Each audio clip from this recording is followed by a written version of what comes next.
Hello, happy Thursday. I was about to say Friday. Happy Thursday. We're doing a little surprise stream today. Just gonna have a little bit of a hangout stream because I'm not gonna be here tomorrow or the Friday after. So I thought, let's hang out today, and then at least we'll have something. So I'm gonna be on vacation from tomorrow until the end of next week. So I'll be back, I think it's May the 9th? I think so. That sounds right. May the 9th I should be back. And yeah, I didn't announce this stream because I wasn't sure if I was gonna get enough work done, because I'm like, okay, I need to be ready for not being at my desk for the next 10 days or whatever. So I was like, okay, if I can get enough done, then we'll do it. But I wasn't sure until about half an hour ago.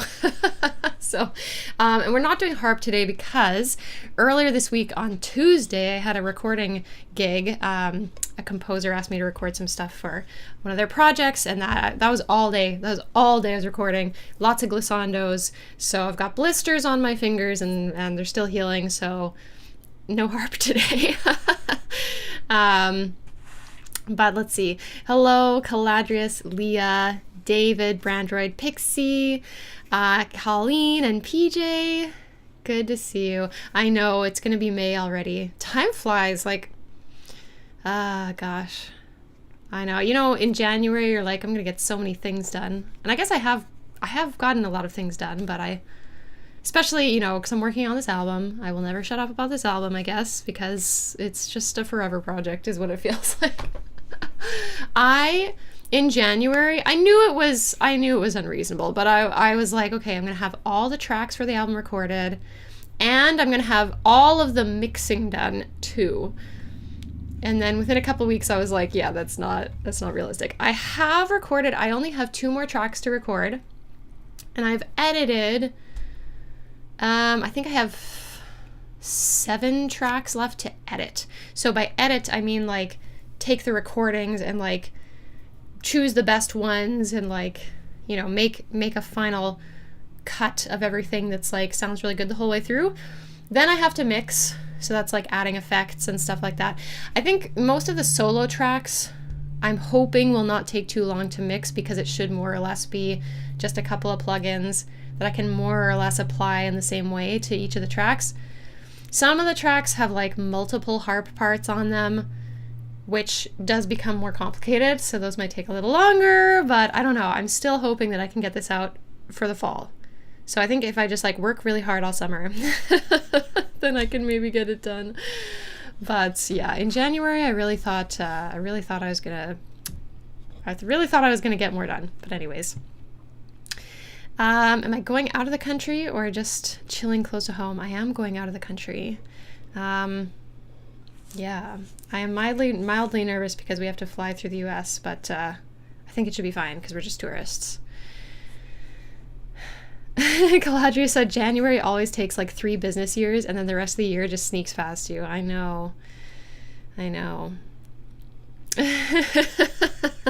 This is a future me problem. I know. Yeah, I feel like that's been a lot of this album process, but I think really my biggest problem, and I've said this before, but my biggest problem with like this album project has been the fact that I started work on it a very long time ago. It was actually the end of 2023, but then I didn't prioritize it. I was still trying to get music videos out on my YouTube channel every month, and I actually was pretty successful at that. And I was also starting like an educational YouTube channel, and I had like whatever else going on, and trying to do the album at the same time, and it was just like not really possible. So I didn't make very much progress, unfortunately. I also did move, so I basically didn't work for an entire month, so that, you know, that contributes as well.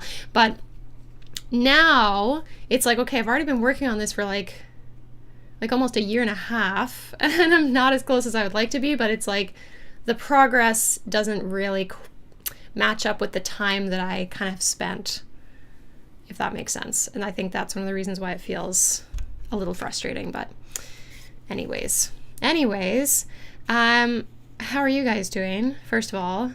And then also, what do we want to do today? Like, we could just chat and have a Q&A. We could, I could do some transcription. I think the main theme of Clair Obscure Expedition 33 that just came out, the main theme is really cool. I don't know if I'm going to play the game because I've heard that it's extremely gory.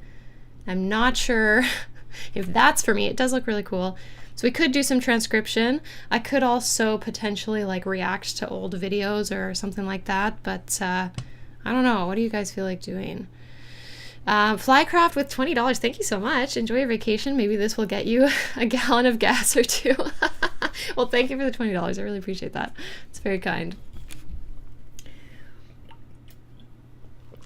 Oh, Caladris, you get the key to your new home next week. Congratulations. That's really exciting. Are you going to be doing any like painting or like kind of renovating or anything before you move in, or are you just going right in there? That's really exciting.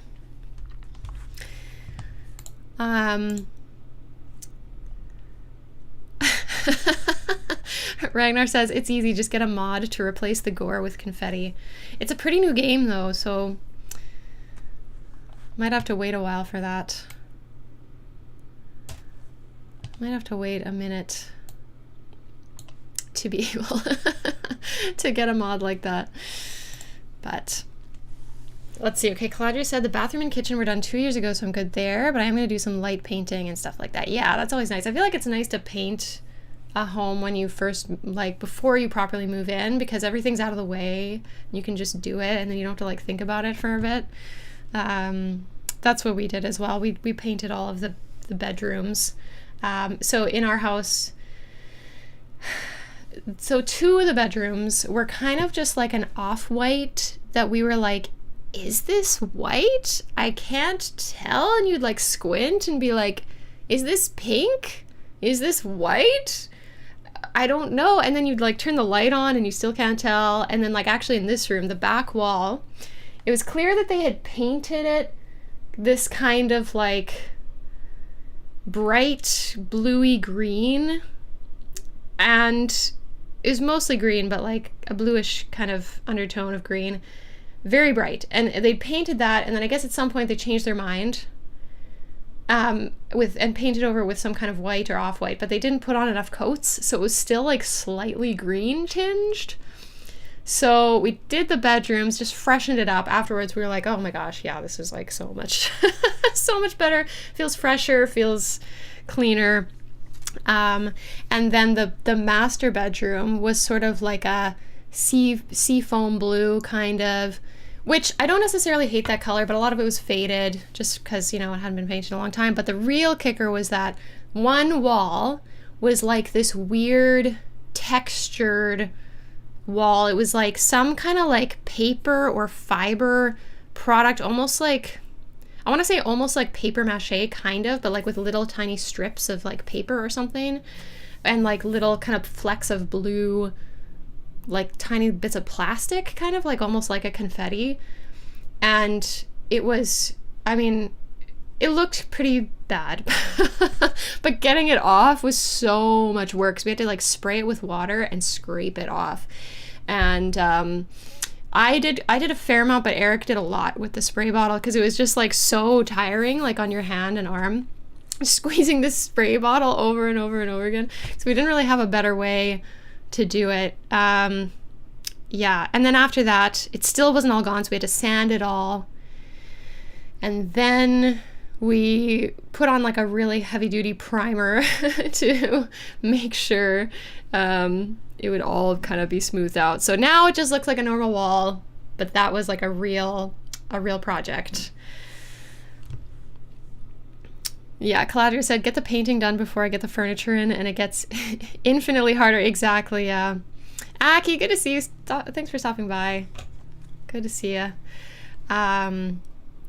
But yeah, so I painted everything. I just like, I don't know, I didn't think about the white that I chose very hard because like we moved in really fast and got possession really fast. So like we got possession like 3 weeks after we made the offer, and then it was just like clean, paint. And then we went away for a week, and then we were like moving in. So basically I like chose the paint color the morning of.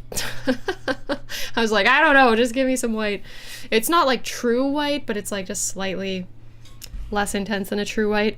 And I keep thinking about this office and like I want to redecorate it. I mean, in a big way. I really want to redecorate this office. It feels pretty depressing right now because it's just like I've got gray panels, I've got nasty gray carpet, and then just this like white that like I feel like it's a very neutral white, so the undertones like really change depending on if there's sun coming in the window or like when the lights are on or whatever. Sometimes it looks a little more blue, sometimes it looks a little more yellow. And like, I don't know if I'm feeling it. And I'm like, am I crazy if I repaint the room to just like a different shade of off-white? Like, is that silly? Like, I don't know. Like, I feel like I have a vision for this space that's like mostly kind of like wood tones and maybe like kind of dark greens. Like a very like organic kind of aesthetic. I don't know, like I was thinking about, wouldn't it be cool, you know those like wood slats, those like thin little wood slats that are kind of popular right now, and they're sometimes people use them for like sound absorption as well. I thought it'd be cool to put them on the back wall and like cover the closet door so they like blend in. I don't know, I think that might be cool. It might be hard to do, but I don't know. It's an idea. But I feel like if I do that, I feel like this shade of white is like maybe not the right shade for that. So something like slightly warmer might be nice, but I'm just like, it's already white and then I'm going to paint it a different white. Is that... I don't know if that's too much. But I guess it's my room, so I can do whatever I want. But I really would love to get rid of this carpet. I don't know. But I feel like that's not the top of our, like, renovation priority list. I can put a rug on top of it, I suppose, but a different white can make a ton of difference. Okay, thank you for the validation. I appreciate that. Okay, bye, Aki. Thanks for stopping by. Thanks for stopping by. But yeah, I'm like, in my dreams, I'm gonna start working on redecorating this place in the summer, but like, I feel like I'm gonna be so busy working on the album that it's probably not actually gonna happen. We'll see. Although if I do repaint, I think it's better to do it in the summer so I can have the windows open and stuff, but I don't know. I don't know. The other thing I want to do actually is I want to move my desk. So right now, like, it's kind of a long rectangle. You can kind of maybe, I don't know if you can tell that or not, but I want to move my desk to like that wall because you can see that my door is in the corner there. And I don't really like having the door behind me because then if I hear someone in the hallway or like someone comes in, then it's like my back is exposed and you have to like turn around. It's bad feng shui. But if I have my desk on the other wall, then if someone comes in, it's in my peripheral and I can just see. I don't have to like kind of be looking over my shoulder. So I think maybe that would help me focus a bit more. I don't know.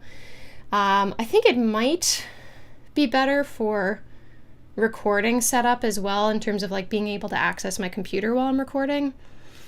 I didn't want to move my desk though until after I'm done recording all the album tracks because I don't want to like change anything about the setup because in case it like drastically changes how the recordings sound while I'm doing that. And I'm maybe gonna have to think about where I'm gonna put panels and stuff. I also really want to hang a lot of art on the walls. And right now I feel like almost all the real estate is taken up by acoustic paneling.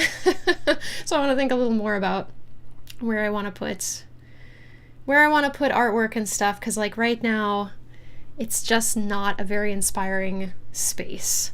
So yeah, I really want to make this place look a little bit nicer. Cladris also said it's also the fun stuff where the paint changes color as it dries, so it may look weird at first and then it settles in its true color. That's super true. That's super, super true. I'm trying to think. I think so last year before we moved in our old house, I painted my bathroom blue and like, yeah, sometimes like a dark color will like go on and look kind of light, but then as it dries it looks darker or like, yeah, it just looks like a different hue until it's dry. Yeah, and then you're like freaking out. You're like, have I made a terrible mistake? And you're like, wait, no, it's okay.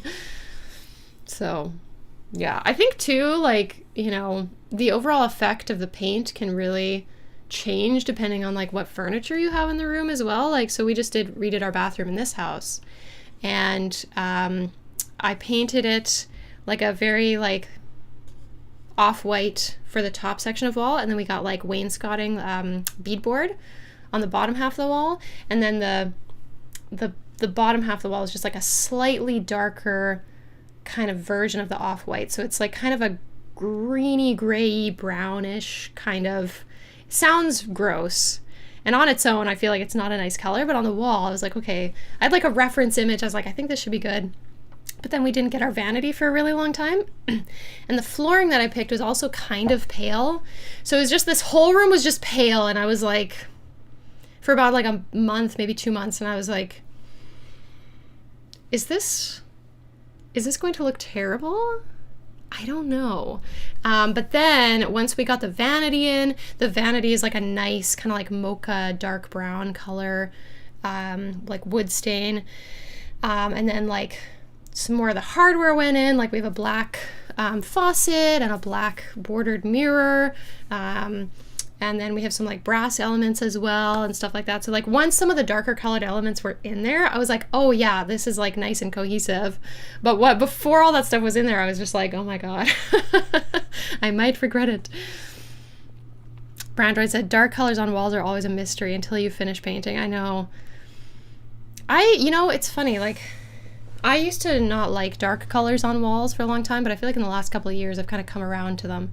Like I feel like it needs to be a particular kind of space, but like, I don't know, like sometimes it can feel like really tasteful to have like a darker color. But anyway.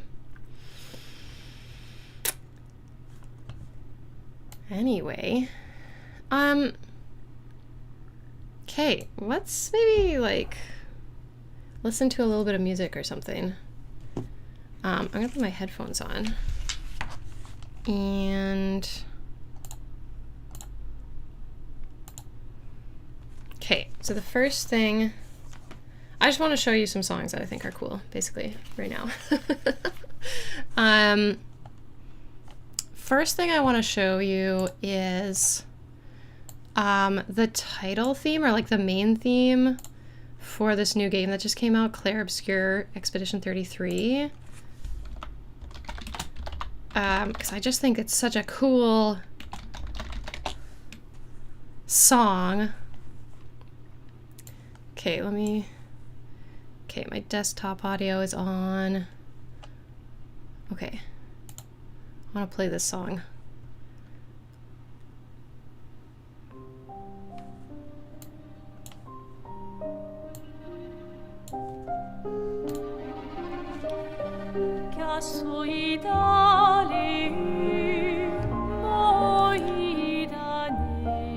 It gives like Nier vibes.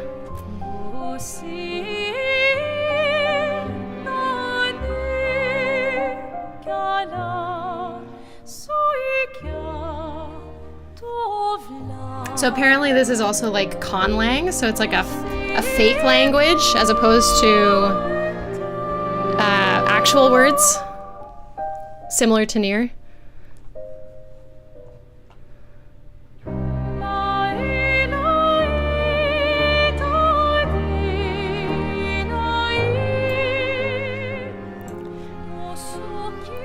Yeah, so I think this song is really cool and very pretty. I feel like it's cool that it's in a video game, you know? So I was talking to my friend Julia Henderson, and she was like, someone arranged this and asked me to sing on it, and I was like, oh, this would be so cool for harp and voice. But also, I'm so busy trying to make this album happen that I'm like, I don't know. Maybe in like 6 to 12 months.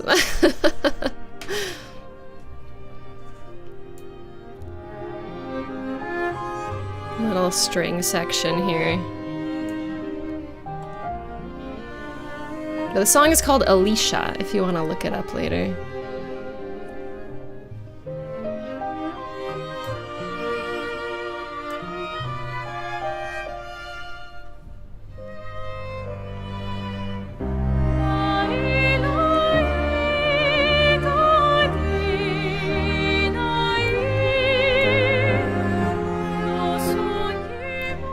But yeah, I watched some trailers for this game. I'm like, it looks cool, but it's like very realistic looking graphics, which is like not usually kind of my jam.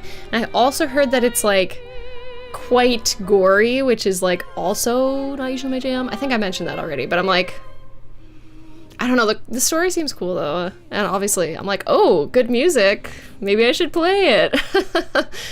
But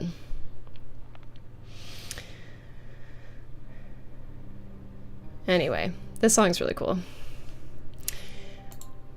Okay, and then in a total change of pace, I'm gonna open up my Spotify here because I posted this in the Discord yesterday, but there's a Hot Club jazz group that's primarily, like, the core members are a harpist and a violinist. They're called the Transatlantic Hot Club because the harpist, whose name is Benjamin Kraton Griffiths, he's from Wales, and then the violinist is based in New York, so it's like, you know, transatlantic. And then they just released an album, and I'm like super, super stoked about it because I actually saw them perform live at the World Harp Congress in Cardiff in 2022, and I was just like, I'm a fan. It was just like, I just find it like so delightful and like energizing. And but they didn't really have any recordings out, and I was just like, oh man. But they finally put out an album, and I'm like so happy about it. I'm so happy about it. So I'm gonna play you a song from that because I think you all should experience how great it is. So okay, so I'm gonna play you this track. So their album is called From New York to Cardiff by the Transatlantic Hot Club. So I'm gonna play you a track called Joseph Joseph. Here we go.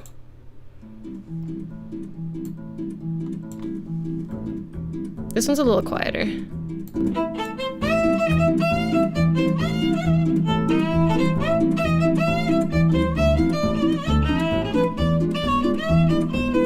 So fun.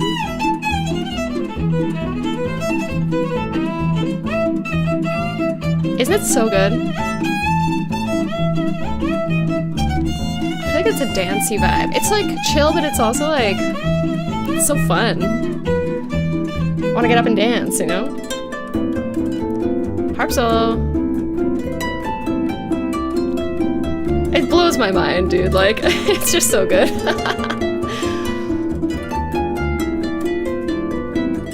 As someone who can't really play jazz, I'm just like, oh yeah.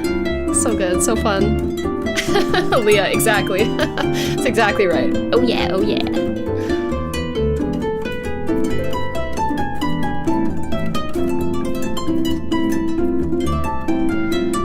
It's so fun.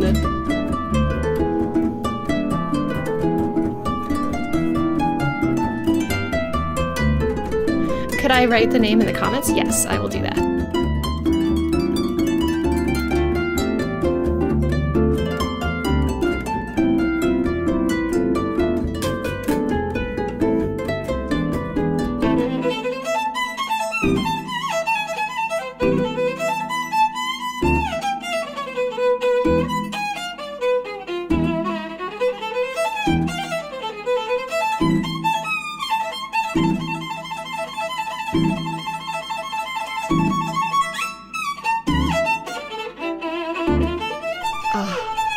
It's just so killer. I'm gonna be listening to this nonstop. I've downloaded it on my phone so that I can listen to it while I'm on my trip.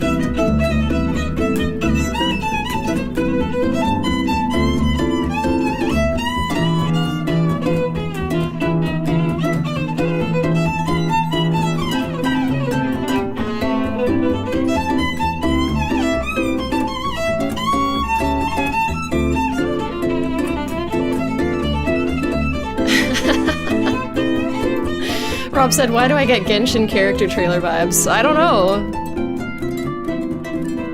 That'd be a pretty sick trailer music, though.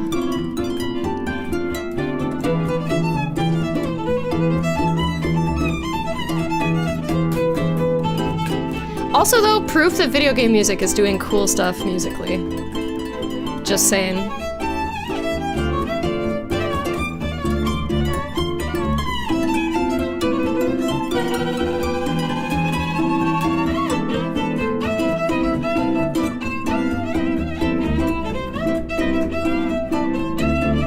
Always have, yes.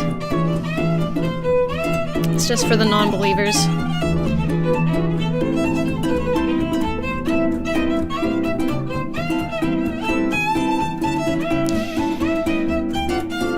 The harp and violin complement each other so well. I know! It's so cool! It's so cool! I can't contain myself. Ugh. Oh, gosh. so good. Yeah, you guys have to check that out. So again, it's the Transatlantic Hot Club. The album is called From New York to Cardiff. It's on Spotify. It should probably be on Apple Music and like, I don't know. I don't know if it's on YouTube, but like, some good listening for real. Yeah, the name of that particular piece is Joseph. It's track 6 on the album. I haven't actually finished listening all the way through yet, but I'm gonna be listening on my trip. That's for sure. I feel like this is all I'm gonna be listening to in the car in the summer as well. They do have a YouTube channel. I don't know if they've posted like the whole album, but the videos on their YouTube channel are also really good. But usually when they go on tour, they like only go on tour in the UK, and I'm just like, oh, if only. But yeah, it's really, really cool. So the harpist in this group, Benjamin Kraton Griffiths, when I was like studying harp at university, I think he's like a number of years younger than me, and he was a child prodigy. You know, he's like one of those kids on YouTube with like the pedal extenders so that he could reach them when he was like only 10 or whatever. But I think it's so cool how like, you know, he like transitioned to playing jazz like as his main thing. I think he does like do orchestral playing and stuff still as well, but I don't know. I feel like sometimes you hear about like child prodigies like kind of burning out and like just hating the thing that they did, but it's like I think it's really cool that he made it his own and like is doing such cool stuff. So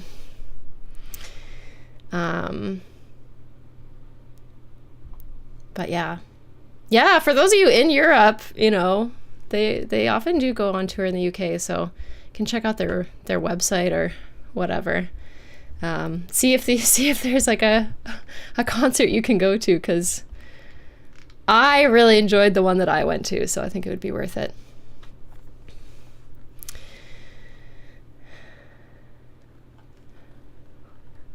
Oh, April, hi. Glad you could come to stream. I'm not playing today, but just hanging out. But let's see. Caladria said, I don't get how people are so dismissive of video game music just because it's in a video game. So here's the thing. I think a lot of people don't know what video game music is. It's like if a person has never played a video game, especially like older people, like they literally just don't understand the concept.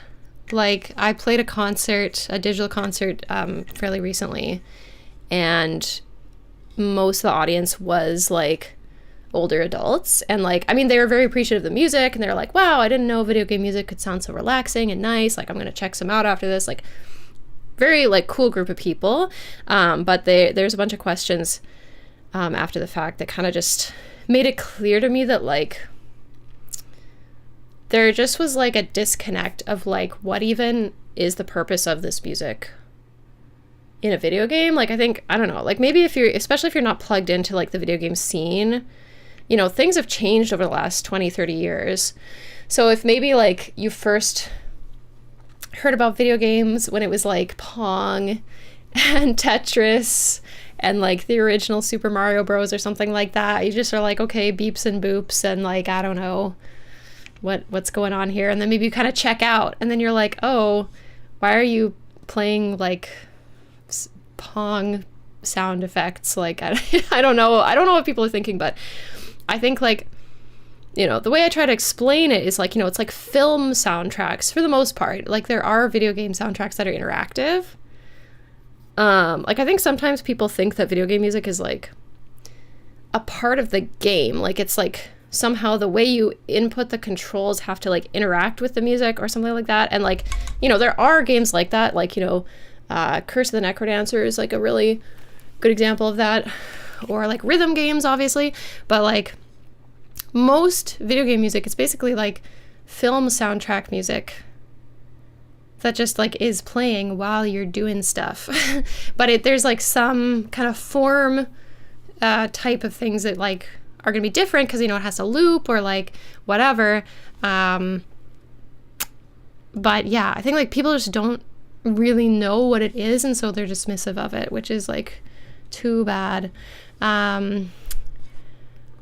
Ran Sage says, I'm older, 67 yesterday. Well, happy birthday.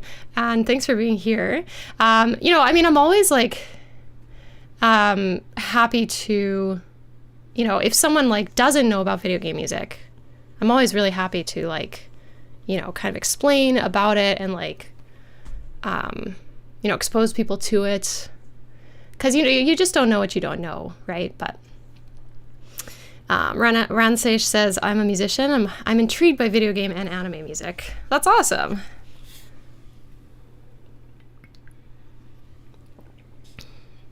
Caladria says, and then there's also the genius stuff like Octopath, where a small segment can loop indefinitely until the player is ready, and then it can advance to the next segment from anywhere. Yeah, that kind of stuff is really cool.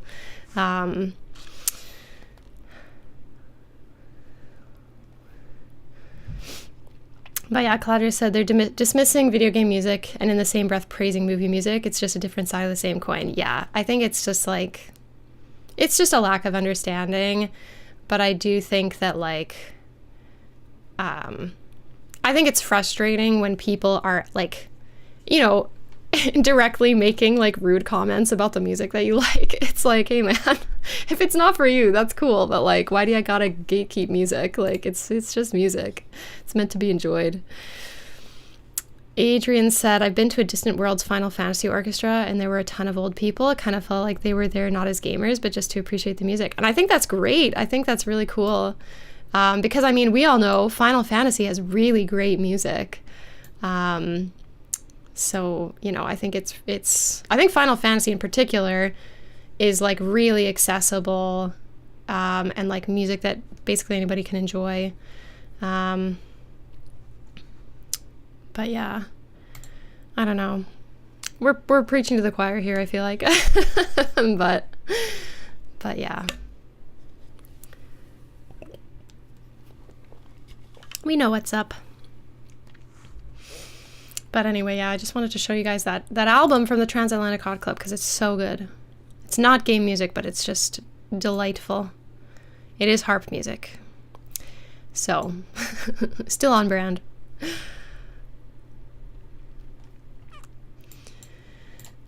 But I don't know. I do think it's like cool also when like people of like multiple generations can like kind of all come together and like enjoy something, I think that's nice. But yeah. That's sort of the music that's been on my mind this morning. Yeah, besides that, just Octopath Traveler as usual. Dun da da da da da da dee da. Do do do do do do do do do. Do. I feel like it's too bad that I have these like crazy blisters on my fingers today. So if you missed the beginning of the stream, I had a recording commission earlier this week. There's a lot of glissandos in it. So I was like doing the glissando with this finger and then this finger, and then at the end I was doing it on my fourth finger. Yeah. My left hand fared a little bit better because I feel like my left hand calluses are usually just like a little stronger than my right hand calluses, but also like maybe I just did less glissando with my left hand. I don't know. But yeah, my right hand afterwards was like, ouch. Yeah.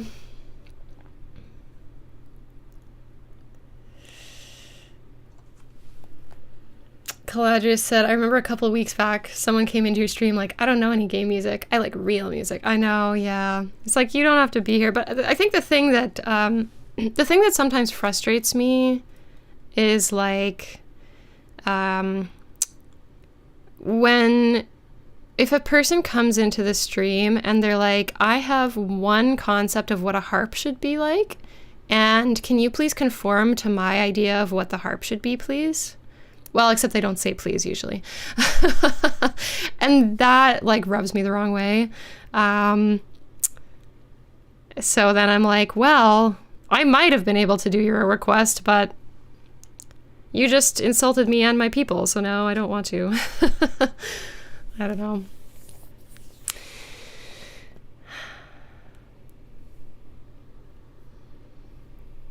Brandroid said, I feel like it's like people that say that animated movies are only for kids. Yeah.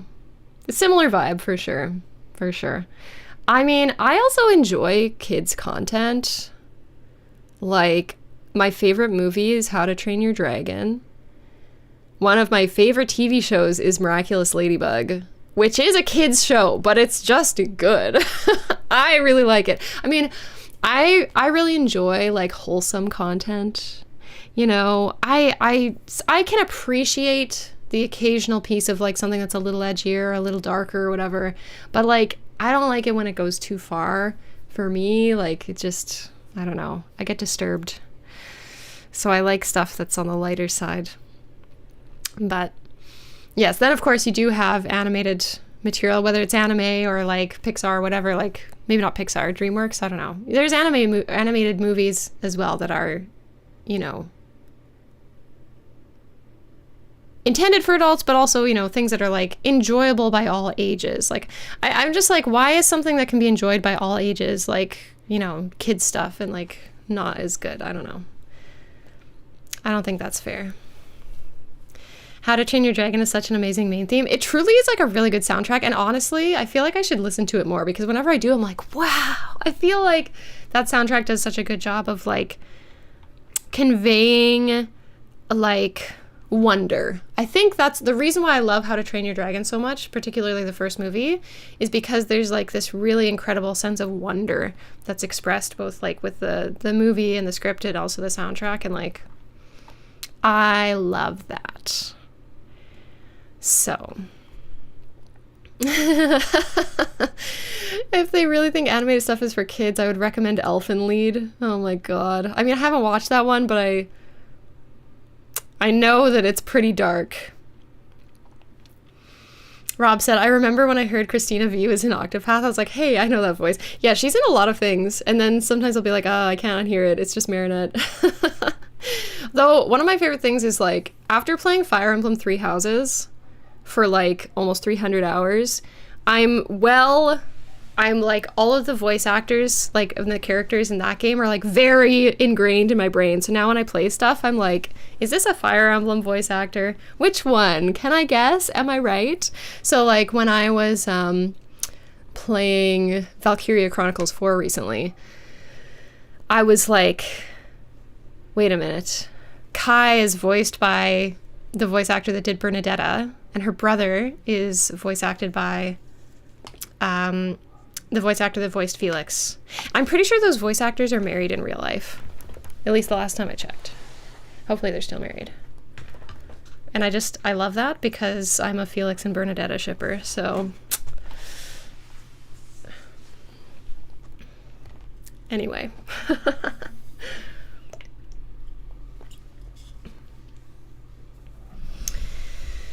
I hope we get an Octopath Traveler 3 in the next 2 years. That would be great.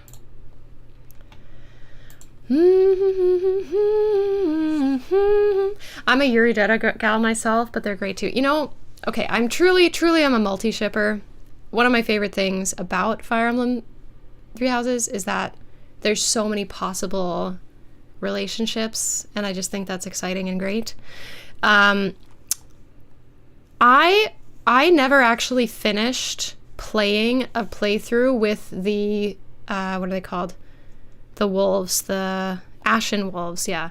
I did about half of a playthrough on Maddening, but that was my fourth playthrough, and I kind of just got burnt out and I stopped. And then I was gonna go back and watch the cutscenes, like look them up on YouTube, and then I forgot to do that. So I actually don't know what the end of all of the wolves support chains are.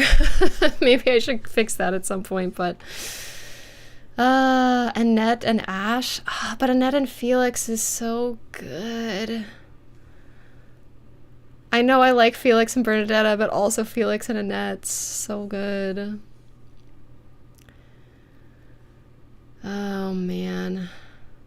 Yeah, the DLC faction, exactly. Netflix and Mariash. I don't know. There's some characters that I'm like, I don't know who I ship this person with the most. I kind of really like when Marianne and Hilda end up with their ending. Like, even if they're just friends, I'm very okay with this, to be honest. My first playthrough I did the Eagles, the Black Eagles, and I was like so all in on like Ferdinand and Bernadetta, which is also like a very cute pairing. But like I don't know, in media, I'm just such a sucker for stories where there's like a cute, like very shy person, and then like a more standoffish, closed off kind of person, and then like the like tiny cute fluffy character just like disarms them, and like I don't know, I can't. I'm such a sucker for it. I miss Three Houses too. I didn't play Fire Emblem Engage because I mean, there's a number of reasons. Number one, like the art style really didn't resonate with me. No shade, but like I just feel like Fire Emblem in my mind has a more kind of older manga style. If you know, you know what I mean? And the much like hyper modern VTuber style graphics just was like, I don't know. Plus the other thing, it's like a summoning game where you like summon heroes from past games, and I'm just like, okay, this is not a game about story. Just like the fact that was a major mechanic, I'm like, this is not a game with a serious story. Because a serious story where you have to like summon a hero from another game, why can't you just have your own heroes? Why can't you just have your own characters that I can get behind? Like, yeah, I was like, okay, this is not a game for me. Because I like the gameplay in Fire Emblem, but I really like the stories too, and I really especially like it when they do like political drama and stuff like that. I think that's really great. So if there's not really much of a story that I can take seriously, then I don't think it's for me. So I skipped Engage for that reason. Rob, you're going to be booting up your save of Fire Emblem Three Houses? Nice. Christine agrees, Engage was not great. All I heard from Fire Emblem Engage was that it felt more like a quick cash grab than a true Fire Emblem game. Well, I think their intention with that game was kind of to bring in new fans, which I think it was successful at that, from what I heard anyway. Because it's like accessible. It's like, here, let's introduce you to the gameplay. Let's introduce you to some characters from the franchise and stuff like that. And I think that's fine. I think the graphics too, that art style is meant to be like accessible and modern and whatever, but I just really hope whenever we get a new Fire Emblem, I really hope they focus on story and characters, because I think Fire Emblem Three Houses did that so well.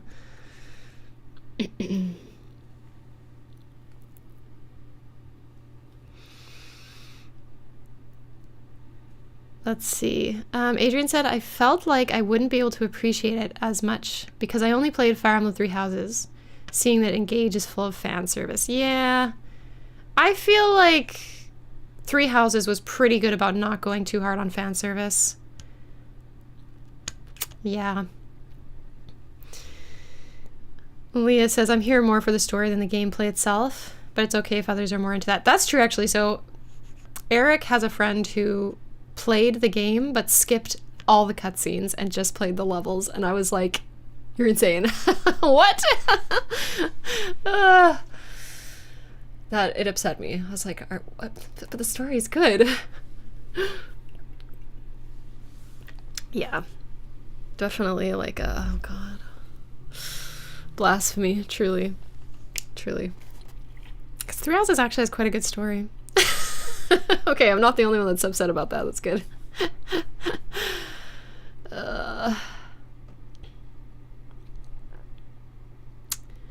Yeah. I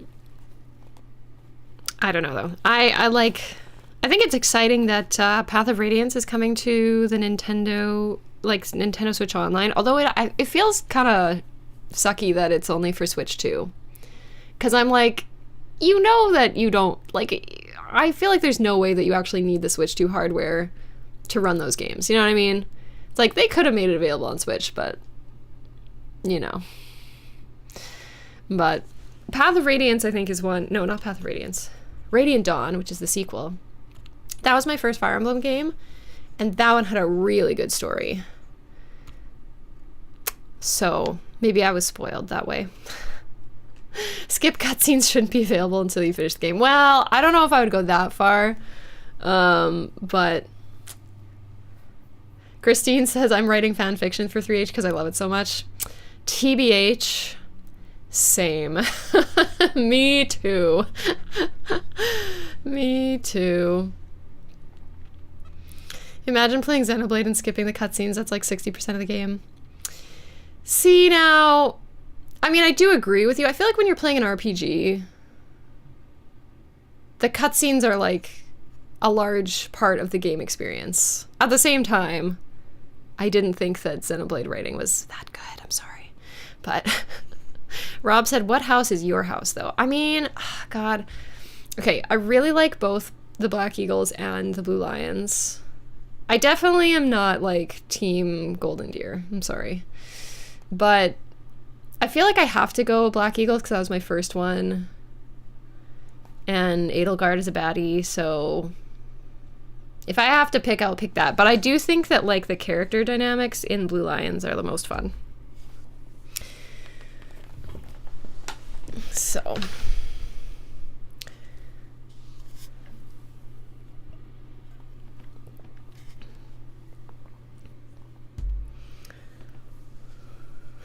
someone who agrees on Adelgard. Now listen, I don't think I would say Adelgard did nothing wrong. I think she did some things wrong. However, I do think, like, I think politically she was in a difficult position, but also I think the game honestly did not do that good of a job explaining her motivations. Like, I feel like you have to infer more than you should have to. But, like, also, yeah, just, like, plunging the entire continent into war is like, you're still on the hook for that, but Christine says, no, I think she's a tyrant. Okay, we're on the same page then. She's a tyrant, but she's also, like, a pretty cool character.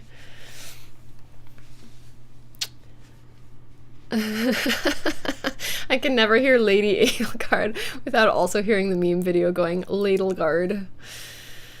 She threw the baby out with the bathwater. Truly, yes.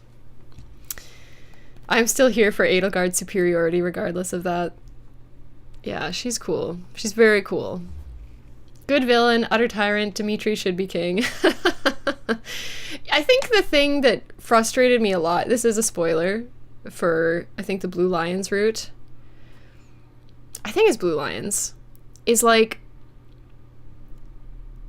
Dimitri goes and is like, hey, can we, like, talk about some stuff? And she's like, no, we can't settle our differences by talking. And I'm like, but you didn't try.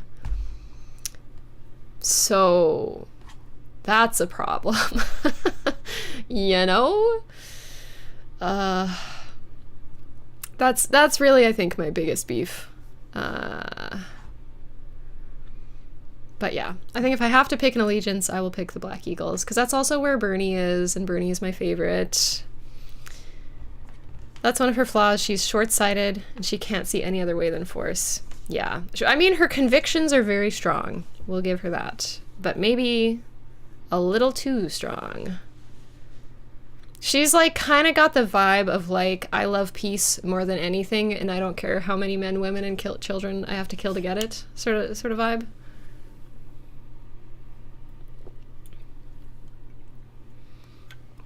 Just a little bit. Enjoy your vacation. Thank you very much. I appreciate that. Oh, Caladrius, you S-ranked Vernon Adetta on your first playthrough. That's cute. That's cute. Who did I pick on my first playthrough? I'm trying to remember. I can't remember. Who did I S-rank? I must have S-ranked Adelgard, I think, on my first playthrough. Because it just sort of felt like the natural progression of things, I think. Now, my second playthrough when I did Blue Lions, I S-ranked Dedu, because the dude, literally, if you go to his bio page, he likes cooking, cleaning, and gardening. And I'm like, my man, you can come and clean my house anytime you want. And then on my Golden Deer playthrough, I think I just S-ranked Sothis, which, like, honestly, that cutscene is weird. It's weird as heck, in my opinion, but I was just like, all of my supports that run were such a mess, and I didn't know how anything was going to turn out, so I was just like, you kids figure it out. I'm gonna abstain. And I don't know what's gonna happen here. And it was a mess. It was a horrible mess, I think. Was it? I think that was the one that was, like, just awful. Maybe that was my Blue Lions run. My Blue Lions run was, like, pretty sad also. I don't know. I don't remember anymore. But I got one playthrough. I don't even want to say this out loud, but I got one playthrough where Bernadetta and Sedith ended up together, and I was just like, that is so gross. It's gross and wrong. I'm not into it. That made me really sad. That must have been my Blue Lions run, I think, because I think the final run, I was like, this cannot happen again.